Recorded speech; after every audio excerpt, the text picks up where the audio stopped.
pontos do Brasil. Agora, o ele sim, o outro lado, é infinitamente maior do que o primeiro. A entrevista completa você acompanha daqui a pouco.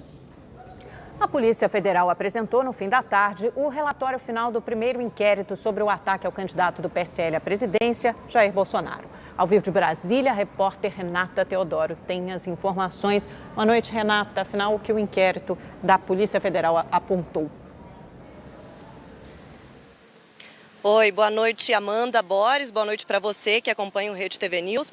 Olha só, Amanda, nesse primeiro inquérito, a polícia concluiu que Adélio Bispo de Oliveira agiu sozinho por não concordar com as ideias do candidato Jair Bolsonaro. Agora, esse inquérito só foi possível depois que a polícia apreendeu o celular, o computador e verificou também redes sociais, documentos de Adélio, em que foi comprovado que ele, de fato, era contrário com o posicionamento do candidato. Adélio prestou 3 depoimentos à polícia e em nenhum deles ele negou a intenção do crime. Pelo contrário, o crime foi premeditado em Florianópolis, e quando Adélio morava ainda em Florianópolis, tanto que foi lá que ele comprou 2 facas, uma delas foi a usada durante o ataque. Agora, antes disso, Adélio fez um curso de tiros porque a intenção dele era atacar o candidato Bolsonaro com uma arma, mas ele não teve tempo hábil de adquirir esse revólver. Agora, esse inquérito, o primeiro inquérito foi fechado para que Adélio possa ser denunciado. Tem um outro inquérito aberto em que a polícia vai tentar encontrar outros envolvidos. Renata Teodoro, ao vivo de Brasília, para o Rede TV News.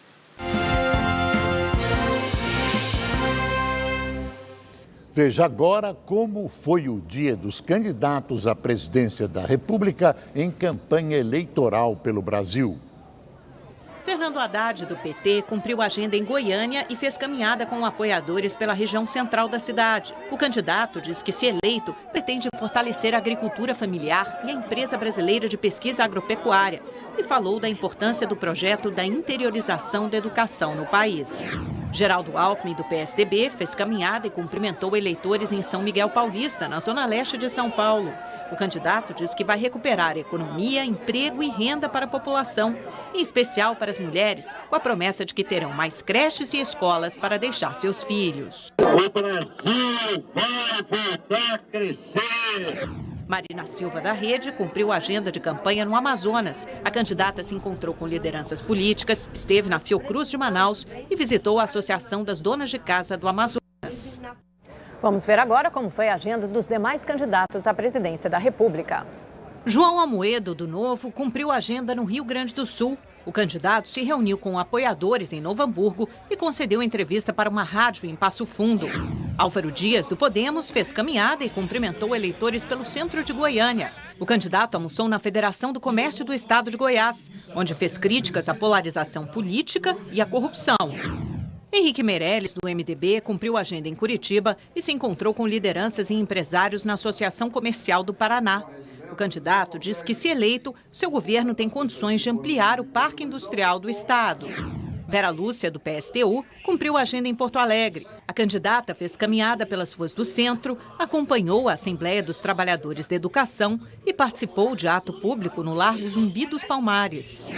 José Maria Imael, da Democracia Cristã, fez caminhada pelo centro de Taubaté, no interior de São Paulo. O candidato cumprimentou eleitores e falou de suas propostas de governo, como a compra da casa própria com 100% de financiamento da Caixa Econômica Federal.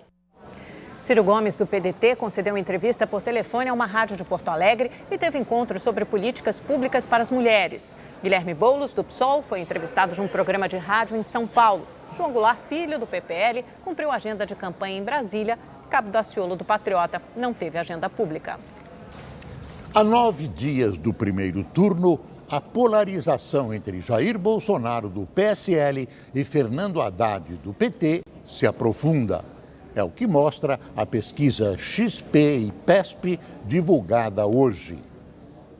2.000 eleitores foram entrevistados por telefone entre os dias 24 e 26 de setembro. A margem de erro é de 2,2 pontos percentuais para mais ou para menos. Jair Bolsonaro, do PSL, manteve os mesmos 28% da pesquisa anterior.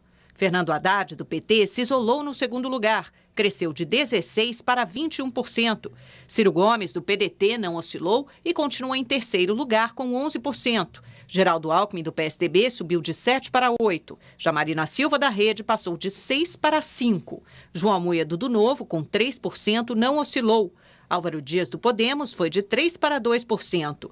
Henrique Meirelles, do MDB, marcou novamente 2%. Cabo Daciolo, do Patriota, ficou como estava antes, com 1%. Vera Lúcia, do PSTU, Guilherme Boulos, do PSOL, João Goulart Filho, do PPL e José Maria Imael, da Democracia Cristã, continuaram sem pontuar. O número de brancos e nulos caiu de 16% para 12% e o de eleitores que não sabem ou não responderam, de 7% para 5%. Marina é a candidata mais rejeitada, com 68%. Em seguida, Alckmin, com 61%. Bolsonaro e Haddad têm 60% de rejeição cada. E Ciro Gomes, 54%. A pesquisa XP e PESP também fez simulações de segundo turno. Bolsonaro só perde para Ciro e empata tecnicamente nos outros cenários em que teve o nome testado. Em Medianeira, no oeste do Paraná, 2 alunos foram baleados por um colega dentro da escola. Tá sozinho com ele. Ele atirou no menino lá na sala. O vídeo feito por um aluno mostra os adolescentes abaixados. Uma funcionária da escola fica na porta, mas os alunos estão muito assustados e querem ir embora. A mulher deixa e eles saem correndo. Na correria, é possível ver quando policiais militares chegam à escola. Segundo a polícia, o adolescente de 15 anos foi armado e atirou em 2 colegas. Um deles, da mesma idade, levou um tiro de raspão e já teve alta. O outro, de 18 anos, está internado em estado grave. O jovem, filho de agricultores, não agiu sozinho. Um garoto, também de 15 anos, teria sido cúmplice e explodiu uma bomba caseira na escola. Os 2 foram apreendidos. Eles tinham uma faca, uma arma calibre 22 e munição. Antes de cometer o crime, o menino gravou um vídeo. Estou muito ansioso. Estou passando mal. Ele se desculpa pelo ato que cometeria. Peço que os familiares tenham compreensão pelos meus atos, pois seus filhos me humilharam, me ameaçaram, me exporam de uma maneira que não tem mais perdão, não tem perdão. O jovem seria vítima de bullying, embora a escola diga que nunca houve reclamação. No vídeo, o menino pede que a verdade seja dita. Não é culpa de videogame, não é culpa de livro, não é culpa de bosta nenhuma. É apenas culpa desses filhos da p***. Então, se for pra culpar algo, culpem seus próprios filhos. Na casa do adolescente foram encontradas armas, facas, munições e bombas caseiras. O candidato à presidência da República pelo PSL, Jair Bolsonaro, segue internado em São Paulo. Prestes a deixar o hospital, o presidenciável me recebeu durante a tarde desta sexta-feira. Durante a entrevista, Bolsonaro criticou as declarações do vice, o general Hamilton Mourão, e disse que vence as eleições no primeiro turno. Falou também sobre a recuperação após levar uma facada durante um ato de campanha. Deputado Bolsonaro, como está a sua saúde neste momento? O senhor está com uma aparência boa. Estou, graças a Deus. Segundo os médicos aqui, pouco sobrevive uma agressão como aquela. Uma faca que entrou 12 centímetros e o criminoso rodou dentro da minha barriga. Perdi 2,5 litros de sangue naquele momento. Estou de alta por esses dias. E a recomendação médica, eu não participar de evento nenhum até as eleições. Então, o senhor não vai participar das dos eventuais debates do segundo turno? Eu vou cumprir a determinação médica. Estou há 22 dias aqui dentro. Sofri muito, Boris. Não é fácil você ficar dias e dias parado, cheio de tubo em cima de você aqui, mal se alimentando, com problema os mais variados possíveis, né? E eu não posso bobear.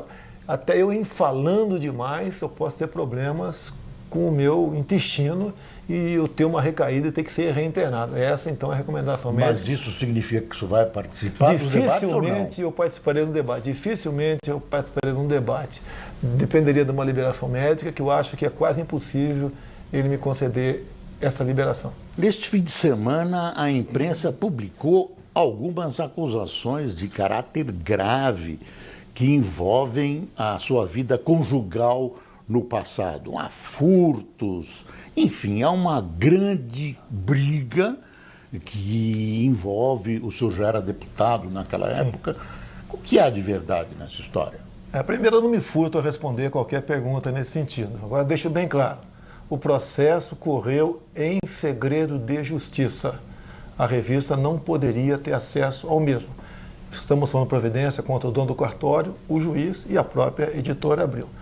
Te respondo qualquer assunto. Qual é que eu respondo? Os fatos são verdadeiros? A própria ex diz, está na matéria, a senhora Ana Cristina, que foi num momento de separação que quase todos, né, muitos, têm o emocional sobe a cabeça. Ela diz que falou muitas inverdades e nada daquilo houve. Furto do cofre. Quando ela foi chamada para depor sobre o furto, ela não foi. Agora, por coincidência, havia sim um funcionário do Banco do Brasil acusado de ter furtado uns 15 cofres naquele momento. Talvez seja esse cara que tenha furtado o cofre. Ela se refere também a um dinheiro que o senhor receberia, um plus, algo a mais, que ela não soube especificar quanto é que estaria nessa história. O que é comum nesse tipo de processo é um dos cônjuges que quer a pensão joga valores outros para que a pensão dela seja majorada. No mesmo processo, a revista está escrita e a Veja diz que ela não soube explicar de onde vinham esses dinheiros. Afinal de contas, foi na época de mensalão, petrolão, e o Joaquim Barbosa mesmo disse nessa época que eu era o único deputado da base do governo que não pegou dinheiro na Petrobras. Então, no tocante a isso, eu estou tranquilo. Deputado, o que o senhor imagina, o que o senhor gostaria que acontecesse com o seu agressor daqui para frente? A letra fria da lei. Eu, sendo parlamentar, eu vou continuar lutando para que as penas sejam agravadas. Para mim, tentativa de homicídio e homicídio não há diferença. Eu estou vivo por milagre. Então, espero que ele seja condenado à pena máxima. Nada mais. E como cristão, e o senhor é um homem religioso, como é que o senhor reage a esse fato? Olha, é um criminoso que tem que estar afastado da sociedade. Parece que o trabalho dele é esse, pelo que tudo indica. Eu não quero vingança contra ele, longe disso aí. Agora, a lei dos homens, no que depender de mim, ele vai pagar. Neste fim de semana estão programadas manifestações de mulheres contra a sua candidatura, contra o senhor. O senhor é tido como um machista, tem restrição às mulheres e algumas vezes colocou, em alguns casos, algumas agressões a uma deputada e tudo isso. Afinal, qual a sua posição em relação a isso e o que o senhor acha dessa manifestação? Primeiro, não tem histórico nenhum meu de agressão às mulheres. Tem uma briga com a senhora Maria do Rosário que estava defendendo um menor estuprador. Não, agressão verbal, no meu caso que eu estou colocando. Não, é verbal, tá certo. Física não existe, houve essa, porque além de ela me acusar de estuprador, eu estava defendendo o estuprador. Agora, tem uma manifestação de mulheres, o grupo Ele Não, que vai se manifestar em alguns pontos do Brasil. Agora, o Ele Sim, o outro lado, é infinitamente maior do que o primeiro. E também haverão manifestações nesses dias. Eu só peço que não haja atrito. Da nossa parte, pode ter certeza que não haverá atritos. Agora, temos informações que o lado de lá vai tentar infiltrar gente com camisa minha para agredir mulheres. Para dizer que o meu pessoal agride mulheres. Então, as mulheres estão comigo. Eu tenho vídeos, manifestações de mulheres de todo o Brasil, que eu agradeço muito, em apoio à nossa candidatura. O senhor já se considera eleito? Olha, se for por manifestações populares de rua, chegar do aeroporto e com o carinho que o povo me trata, eu considero essa fatura liquidada no primeiro turno. No primeiro turno? No primeiro turno. O senhor tem certeza disso? O senhor tem pesquisas a esse respeito? Bem, primeiro é que ninguém acredita nessas pesquisas que estão aí. Temos aí exemplos anteriores do que aconteceu. A minha pesquisa é o povo na rua, como me trato em qualquer lugar que eu vá. Sou aplaudido dentro de avião, quando estou em aeroportos, quando desço em aeroportos, quando caminho nas ruas, quando aconteceu o episódio em Juiz de Fora, também eu tinha mais de 10 mil pessoas na praça me esperando. Então é esse o sentimento que eu tenho e essa campanha gratuita que o povo faz para mim. Deputado Bolsonaro, o seu vice, o general Mourão, tem sido protagonista de alguns episódios que as pessoas reconhece como um tiro no pé da sua candidatura. O senhor deu alguma recomendação a ele que ele moderasse ou que ele reduzisse, ou que ele parasse de falar? A recomendação foi dada a todos de há muito tempo, medir as palavras. Porque como não tem como me pegar, vão pegar quem está do meu lado para me atingir. Ele fez uma declaração que não pegou bem e não está de acordo conosco. A questão que o 13º seria uma foi uma só, foram... E outros momentos, essa foi a terceira declaração dele. Então, a última decisão, que eu falei para ele, é o seguinte, não dá mais palestra, fica quieto até as eleições. Até porque, Boris, ele não tem a vivência que eu tenho para conversar com vocês. Agora, o senhor é um capitão, o senhor vai dizer isso para um general, como é que é essa relação? A relação da caserna não continua depois de que, quando ambos vão para a reserva? Nesse caso em si, eu não sou capitão, nem ele é general. Nós somos soldados do Brasil. E assim nós nos tratamos, juntos, buscando um Brasil melhor para todos. E as Forças Armadas, representado não por ele, porque não é um candidato das Forças Armadas, mas entendo o General Quatro Estrelas, é um sinal de equilíbrio. Agora, é uma pessoa que tem que amadurecer um pouco mais no tato com a imprensa, para exatamente evitar esse fogo amigo que acaba pegando para o nosso lado. O senhor não se arrepende de tê-lo escolhido? Não me arrependo, é uma boa pessoa, é um patriota, é um homem que tem bons serviços prestados à nação, é um paraquedista como eu e é uma pessoa admirada na tropa, é um homem que tem autoridade. Então, com pequenos acertos, ele está aprendendo, vai aprender, como eu aprendi, apanhando muito dentro do Congresso também, pode ter certeza que será um vice que fará orgulhar o povo brasileiro. No caso do seu assessor econômico, Paulo Guedes, também há questões parecidas de algumas declarações que provavelmente prejudicaram a sua candidatura. Aliás, a pergunta é a mesma. Elas prejudicaram a sua candidatura, inclusive do general Mourão, na sua opinião? O Paulo Guedes foi diferente. Ele falou num plano sobre imposto de renda. Quem ganha até 5 mínimos não pagaria imposto de renda. Dali para frente pagaria 20%. Conversei com ele, Paulo, dá para pegar aí quem ganha 5 e 10, tem uma alíquota intermediária a partir de 10, 20%? Falou, sim. Essa foi a proposta. Só que quando ele falou isso aí, nessa questão, parte da mídia falou que todo mundo ia pagar 20% até quem ganha um salário mínimo, ou seja, quem ganha R$1.000 por mês ia pagar 200. Então houve essa deturpação, sim. E a outra questão que ele foi mal interpretado, que ele falou o seguinte, nós devemos diminuir a quantidade de impostos, nunca criar impostos, seja qual for o imposto, que seja até uma CPMF. Aí ele pecou em falar um palavrão conhecido como CPMF, que eu fui um dos que lutou muito para que fosse revogada a CPMF. Mas ali foi um ato falho dele, e a proposta dele é boa, é bem-vinda, sem a CPMF, obviamente. Capitão Bolsonaro, não é um paradoxo o fato de o senhor ter dois correligionários próximos, um candidato a vice e outro que vai chefiar a sua equipe econômica, que falam coisas que o senhor contesta e o senhor diz que o assessor econômico tem carta branca, será o seu posto em Ipiranga, e o senhor pede para ele moderar a sua fala? Esse carta branca tem um limite. Eu, por exemplo, tenho um problema sobre Forças Armadas, ligo para o general Augusto Heleno. Tenho sobre economia, ligo para o Paulo Guedes. Tenho sobre ciência e tecnologia, ligo para o astronauta Marcos Pontes. Então é um trabalho em equipe. O que nós estamos ajustando é o seguinte, ninguém vai ser dono da sua área. Vai ter liberdade para propor boas políticas que vão passar sob o meu crivo. E o Paulo Guedes já está nessa situação também, né, de trabalharmos em equipe. Porque o que um fizer, se for bem feito, tudo bem. Mas o outro pode, ao ser consultado, talvez plotar um possível erro e corrigir. Nós não temos o direito de errar. Existe uma afirmação que o senhor não tem uma visão geral do que será a economia no seu governo. Isso é fato? Porque o senhor realmente não se define com clareza. Não, eu pensei que você falando que não entendia de economia fosse uma virtude. Afinal de contas, os economistas levaram o Brasil para o caos que está aí. Não foi eu, capitão de artilharia do Exército Brasileiro. Então, quando comecei a namorar o Paulo Guedes, eu botei na mesa os problemas. Paulo, taxa de juros, inflação, taxa Selic, câmbio, dívida externa. Dá para resolver isso sem aumentar a carga tributária? Ou melhor, diminuindo? Falou, dá. Então, estamos juntos. Então, a partir desse momento, ele é o dono da situação. Mas vai ter momentos que o senhor vai ter que decidir entre alternativas que ele lhe apresenta. Por exemplo, questão de privatizações. Eu tinha uma ideia e eu tinha uma outra, nós chegamos ao meio termo. Não vai ter privatização de Banco do Brasil ou Caixa Econômica, por exemplo. São empresas que nós entendemos como estratégicas.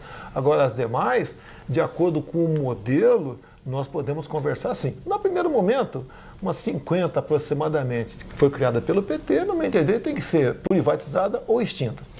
Deixa eu fazer uma pergunta que envolve uma opinião pessoal, mas que envolve uma discussão que existe na população. O senhor é a favor ou contra o aborto? Eu sou contra o aborto. A vida nasce na concepção.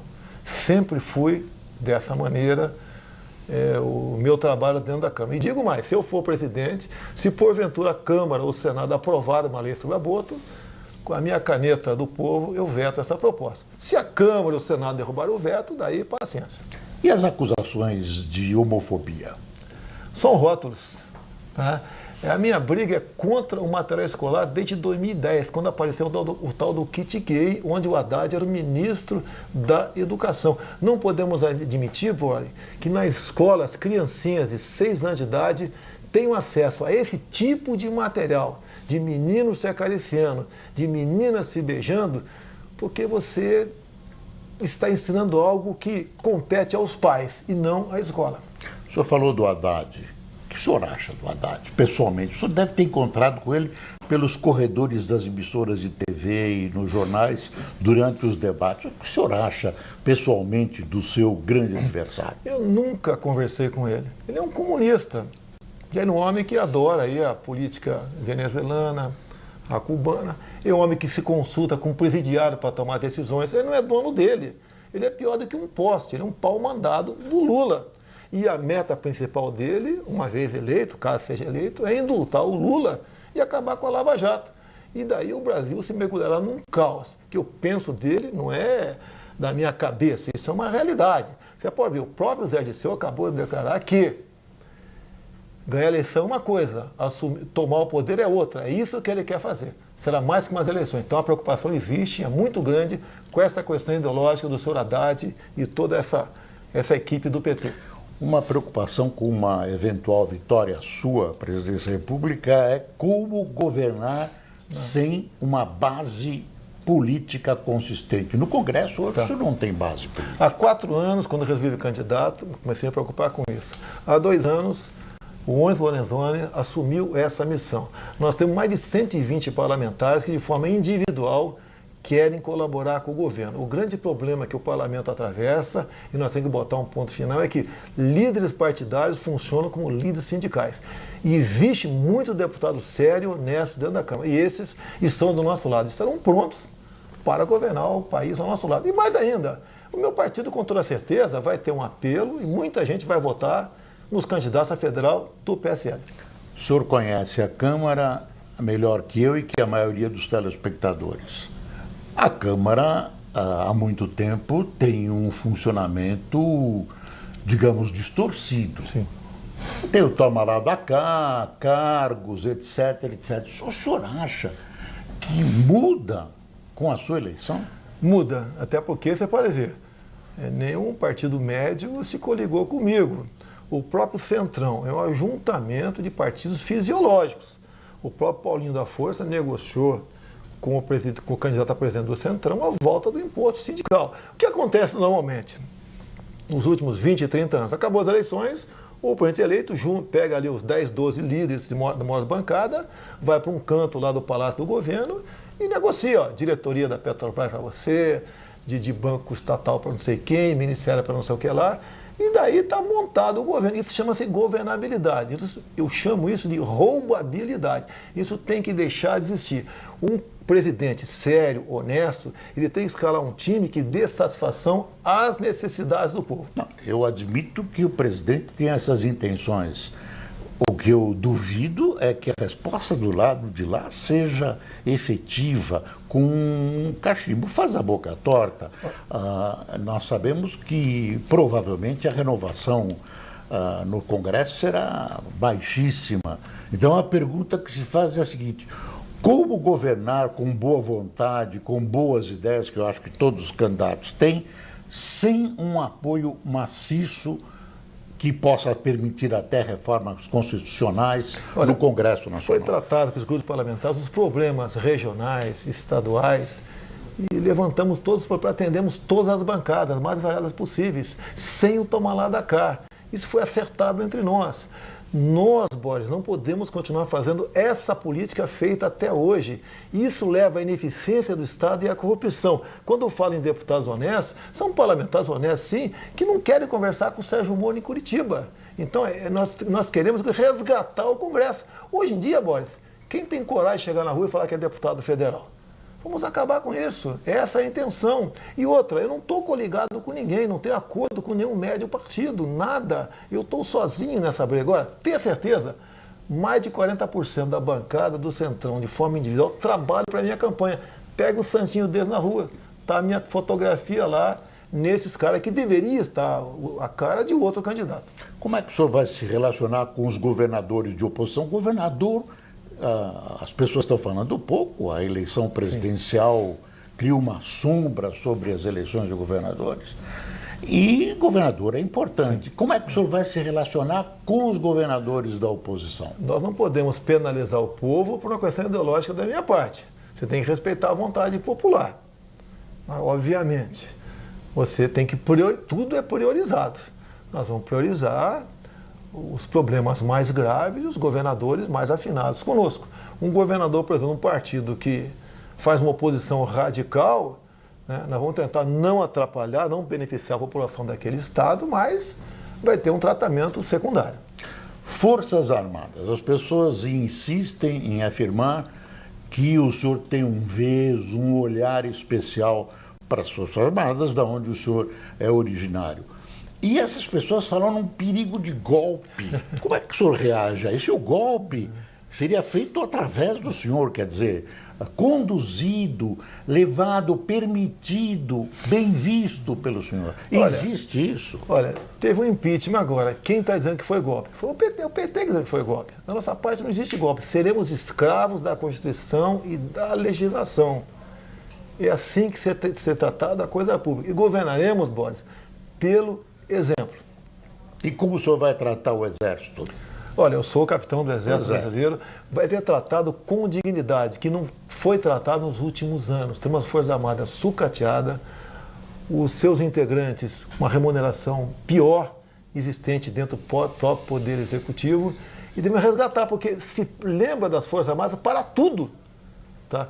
E nos momentos, então, que a gente pode ser lembrado, não somos lembrados para nada. Não é só a Força Armada, não. Polícias militares e polícias civis serão resgatados de modo que eles possam se orgulhar cada vez mais da sua carreira. E dinheiro para tudo isso?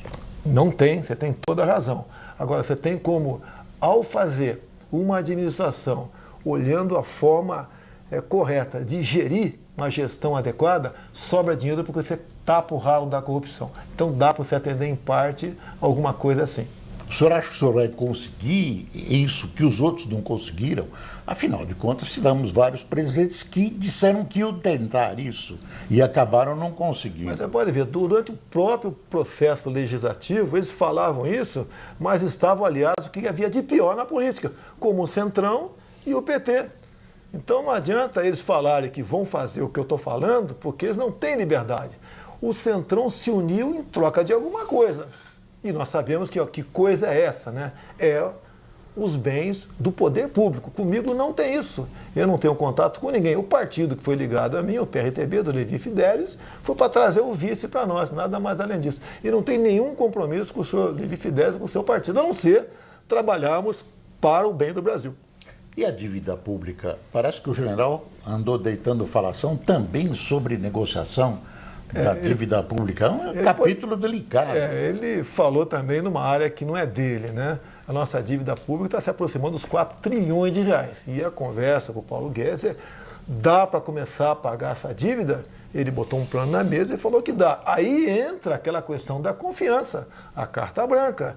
Como é que ele vai pagar essa dívida? Tem a proposta dele. Por exemplo, tem que entrar mais recurso na Caixa do Tesouro se aumentar imposto. Como? Desonerando, desburocratizando, desonerando a folha de pagamento, é você fazendo comércio com o mundo todo sem o viés ideológico, é você jogando nisso, você aumenta o emprego, jogando pesado na segurança, você aumenta a receita que vem por parte do turismo, é buscar agregar valor naquilo que nós produzimos. O Brasil não pode continuar exportando um navio de minério de ferro, receber de volta uma canoa de aço ou meia dúzia de laptops. Temos que agregar valor. Temos que investir em energia em nosso Brasil, que tem o problema ambiental indigenista, que nós vamos solucionar isso daí. Atender a questão da bancada ruralista, que trabalham, é os que nos dão superávit na balança comercial. É fundir, por exemplo, o Ministério do Meio Ambiente com a Agricultura para acabar com essa briga. É fundir o Ministério do Planejamento com a Fazenda para que temos, sim, um super-ministro que possa planejar e executar a contento o orçamento. Você pode ver, esses ministérios que estão solteiros por aí, cada partido tem um deles, e cada partido está vendo o seu interesse, não o interesse da nação.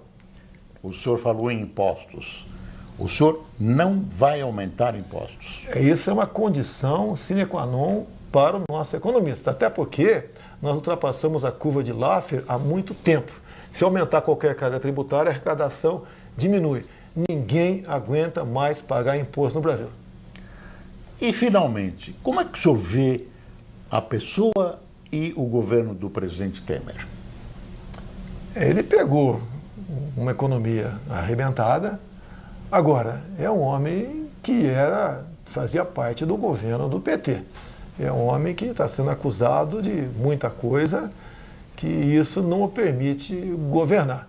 Tá? Não critico o governo Temer, porque ele pegou o bonde andando, Jair.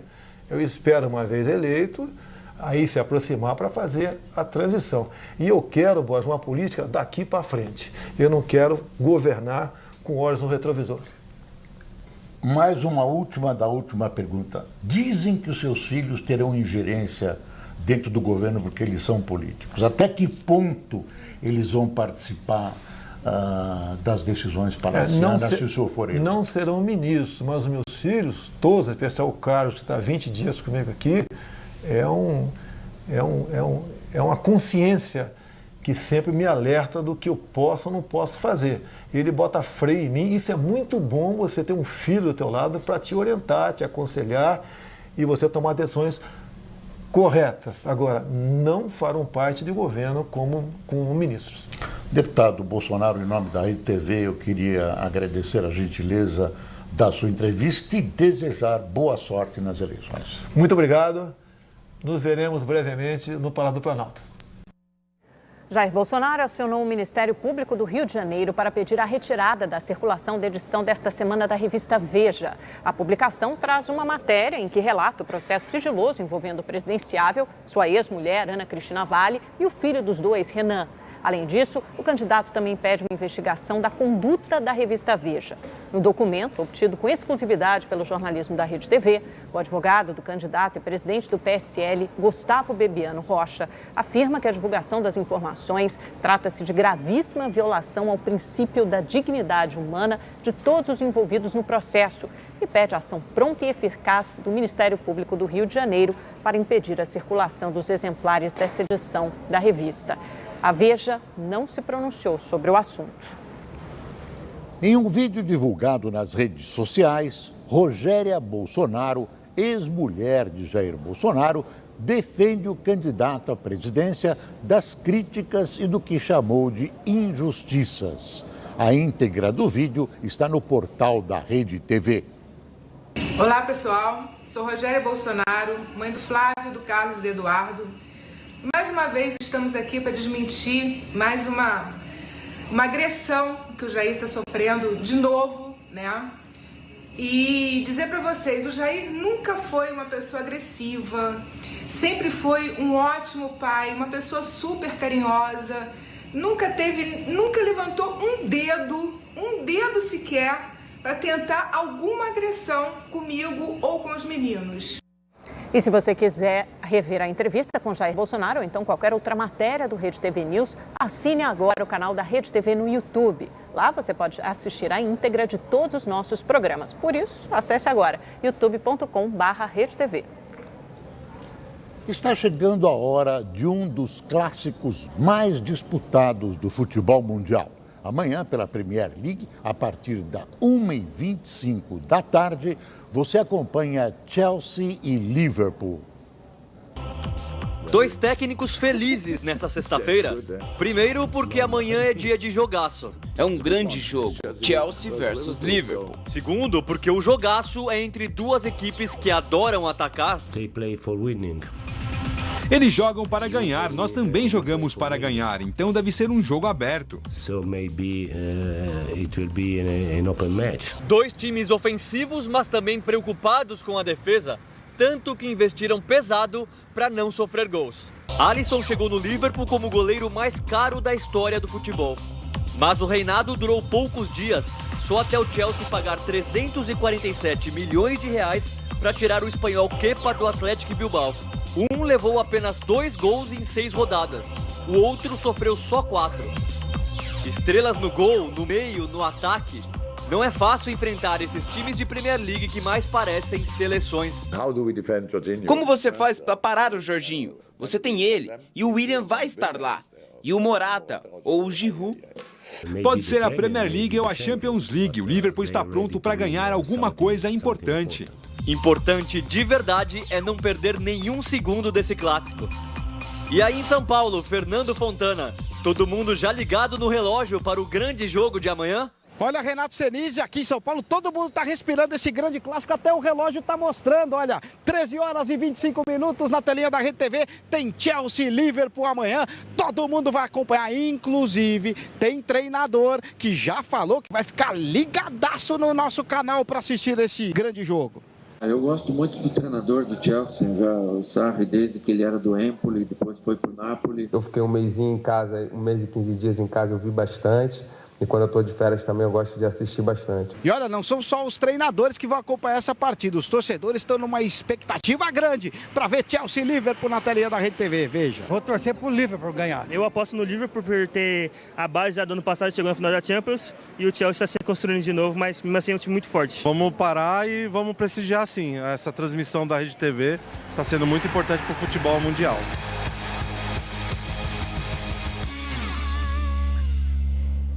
Agora a nossa parada é na Hípica Paulista, que recebe o maior evento de hipismo da América Latina.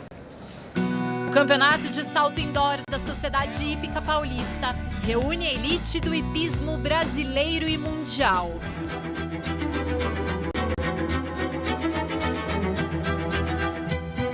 Mas tem gente que trabalha duro nos bastidores para fazer dessa competição um espetáculo tão especial para o público. A Marina Azevedo é uma dessas pessoas. Tanto aqui como em outras competições de hipismo pelo mundo, ela desempenha a função de designer de curso. Meu trabalho praticamente é desenhar o percurso que os cavalos vão saltar. Isso envolve harmonia, beleza, técnica. Mas para que este trabalho dê certo, ela conta com uma equipe de respeito. Isso aqui deve movimentar de funcionário, diretos e indiretos, eu vou dizer que pelo menos umas 500 pessoas. A 28ª edição do Campeonato de Salto Indoor da Sociedade Hípica Paulista vai até domingo, com ingressos que vão de R$10 a R$50. E o evento conta com o apoio da Rede TV. O Rede TV News faz um rápido intervalo e volta já. Você está assistindo Rede TV News e às 10 da noite fique com TV Fama. Premier League. Oferecimento. Caixa. Vai, que a Caixa vai com você. Bulldog.net. Aposte em você. Nasce um novo dia. Mais um capítulo de uma grande jornada. Um novo dia para ganhar e apostar em quem pode fazer a diferença. Você mesmo. Aposte em você. Bulldog.net. Se fazer alguém sorrir já é muito bom, imagine levar alegria para todo o Brasil. Nutrafarma faz isso todo dia de um jeito diferente. Ela deixa milhões de brasileiros felizes porque vende seus medicamentos mais baratos. Acesse ultrafarma.com.br e seu pedido chega rapidinho. Ideia, 5 minutos. Ultrafarma, porque comprar remédio barato é alegria. A Empório Jeans possui um estilo arrojado e atual que reinventa o denim e desperta o desejo a cada nova coleção. Alinhada às maiores tendências do street style, as peças da Empório Jeans possuem máxima qualidade e entregam aos consumidores design, diferenciação e moda.